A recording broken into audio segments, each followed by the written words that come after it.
Hello, Win Column. Welcome into Seahawks Today by Chat Sports. Tyler Jones here. Looking back at the winners and losers from last night's performance against the Minnesota Vikings. The Seahawks trailed 10-7 at the half, came back with a really strong performance in the second half to win it 24-13. Drew Lock got the start as the starters had the night off as he went 17-24, 191 yards, 2 touchdowns, and an interception.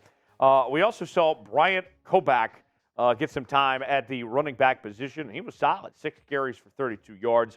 UDFA from UCLA, Jake Bobo made a strong case to make the 53-man roster with a strong showing with 3 receptions, 55 yards, and a touchdown. Meanwhile, for the Vikings, Nick Mullens, he looks like the 49ers' Nick Mullens. He was kind of a problem to deal with. Had a decent night, 14 of 20, 139 yards, and a touchdown. Ty Chandler with 11 carries for 41 yards. And then Jalen Reagor came out of the blue with 4 catches for 55 yards for the former TCU Horned Frog. But nonetheless, let's go over our winners and losers, starting with first half Drew Lock. If you're watching the watch party last night, myself, Smitty, we were talking as the game was going on, and Sam Brown also, I think all 3 of us said the same thing of, wow, this looks like the best that Drew Lock's ever played as a Seahawk. This is nice to see. And then within moments, he threw an interception where no one was there. Just a stupid play from Drew Lock. I'll say this. Drew Lock, up until that point, had looked really good. But then, back to old habits, right? With Drew Lock, of not taking care of the football and making those mistakes. So it's like we have always said with Drew Lock. You get the good with the bad. So I liked what I saw in the first half from him. Offense was moving. He was making some smart decisions. But then the second half, just making mistakes that should not happen. And you're going up against second and third team defenses making those mistakes. So nonetheless, Drew Lock, I think Drew Lock's fine to be your backup quarterback. To step in if something were to happen to Geno, that's okay. But as far as the discussions of him being the long-term solution or anything like that, simmer down, folks. Jaxon Smith-Njigba is our number 2 winner. You couldn't miss JSN last night on the football field. He was fantastic. Although it was just a small sample size, 4 targets, 3 catches for 25 yards. You couldn't miss him. He looked like the best player on the field last night. I mean, his talent was very obvious. And we've heard how much of a star that he's been throughout the offseason when it came to OTAs and training camp and all that. And you could see why, based on his ability to get open, get out in space. The best is yet to come with JSN. I really liked what I saw from JSN tonight. Future is bright. He's going to be a star in this league. Who was your biggest winner versus the Vikings? We got a few names. What about you? This is our pinned comment today. You might get an ad break. If so, take advantage of it. Get your votes in. Tell me who your biggest winner was against Minnesota and let us know. This guy could make a case for being the biggest winner. That is Jake Bobo, the undrafted free agent receiver out of UCLA. And the knock on Jake Bobo when he was coming out of UCLA was the guy is just slow, that he doesn't do a good job of getting up and down the field. Well, what we saw from Jake Bobo, maybe he's not the fastest guy in the world, but he did a really good job of getting open. And he's got great hands. Caught everything that was targeted his direction. 3 catches, 55 yards, and a touchdown.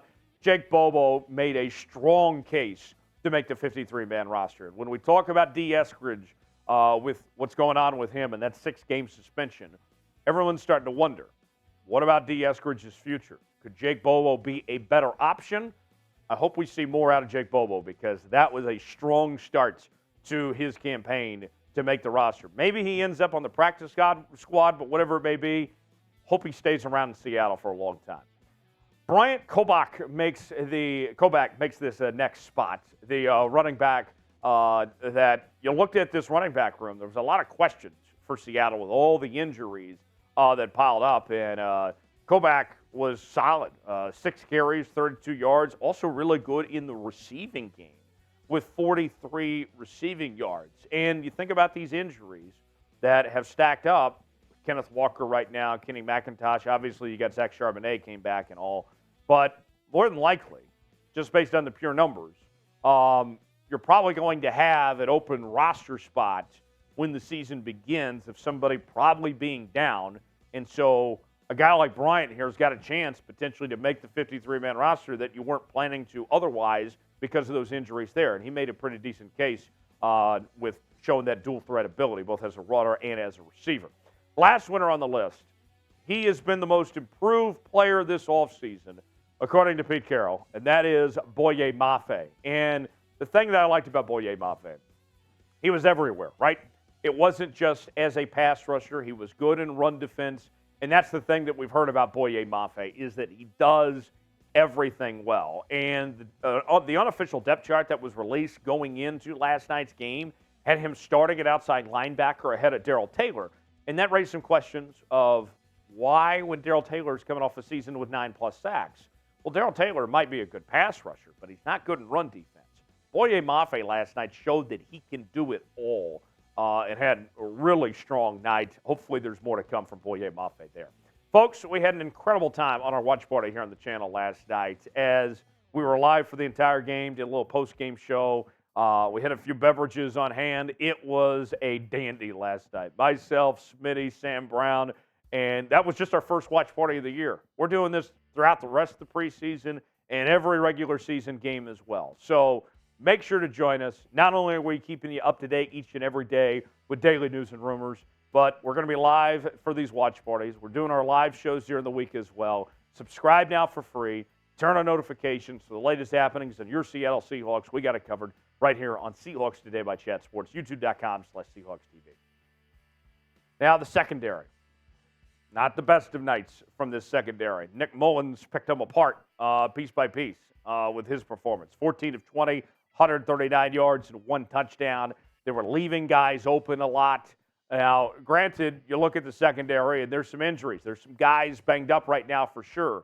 But I was left a little uneasy with how easy it was for the Vikings to move the football through the air like they did. Not so great as far as that goes.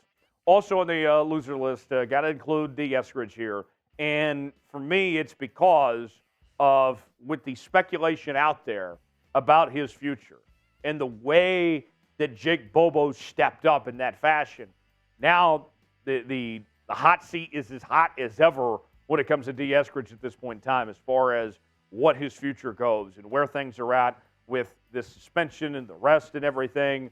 Dee Eskridge has got to feel a little bit uneasy right now because there is a lot of pressure right now. His job is in question if he's going to be here or not, as far as I'm concerned, with just the performance from Bobo and others. Watch out. We'll see if Dee stays on the roster or not. If I were to guess right now, if you put a gun to my head and said, you know, what's it going to be? Is Dee Eskridge going to make the roster or not? Right now, I'd say no. I don't think he makes the roster at the moment. Could things change? Sure. But at the moment, I'd say no. Last on the list, Cade Johnson. Cade Johnson last year, remember at the beginning of the season, he missed the 53-man roster, but he was activated later on. And Cade Johnson last night had a chance to kind of stand out. Remember, it's a crowded receiver room, okay?